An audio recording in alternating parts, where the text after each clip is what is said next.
Welcome to Currency Trading with Profi Forex. This video is devoted to balance lines as the fifth dimension of the market in Bill Williams' trading strategy. The balance line is the line where the price would be if there were no new incoming information affecting the market. According to Newton's first law, the velocity of a body remains constant unless the body is acted upon by an external force. Thus, according to Bill Williams, the price movement will be described by the awesome oscillator in the absence of new information. Let's consider an example. The buyer's power was weaker on the second bar as compared to the first bar. This is proven by the lower maximum of the second bar.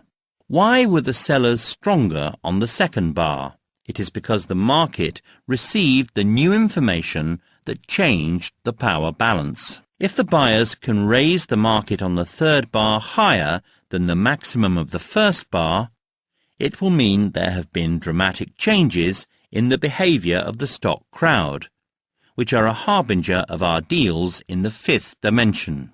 In this case, the second bar will be a base bar. The base bar for a signal to buy is either the current bar, the second bar when the third bar hasn't yet appeared, or the most recent bar whose high is lower than the preceding bar's high, bar B after C bar with the higher maximum appearing. The base bar for a signal to sell is the current bar or the most recent bar whose low is higher than the low of the preceding bar. We can now formulate the first three principles of the fifth dimension. Read the chart from right to left. If you're waiting for a buy signal, look at the highs only. If you're waiting for a sell signal, look at the bottoms only. Establish the base bar first. Let's assume that the price is above the balance line. If you're waiting for a buy signal, one new maximum is needed if you're going away from the balance line, or two new maximums if you're approaching the balance line. In other words, for a buy signal to appear, we only need the price to overcome the maximum of the nearest among the previous bars with a higher maximum than the base bar. Let's assume that we see on the chart only the first bar and all the previous bars. The second and third bars, etc., haven't appeared yet. At this moment, the bar number 1 begins to fall under the definition of the base bar for the buy signal. This will be the current bar, which has a maximum below the previous bar.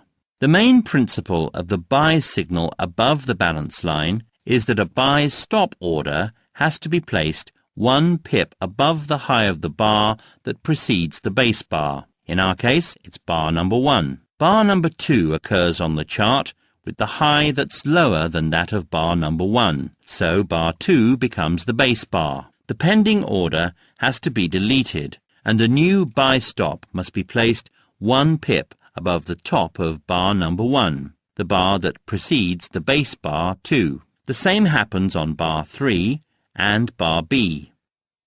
Once bar B appears, it becomes the base bar, and the pending order has to be placed 1 pip above the high of bar number 3. After that, bar 4 occurs, but bar B is still the base bar. In other words, if you read from right to left, this bar is the first with the high lower than that of the preceding bar. The high of bar 4 is lower than the pending order, so you aren't yet in the market. But then bar 5 appears, and its top is higher than that of the bar preceding the base bar. So your buy stop is triggered, and you enter the market following the buy signal above the balance line.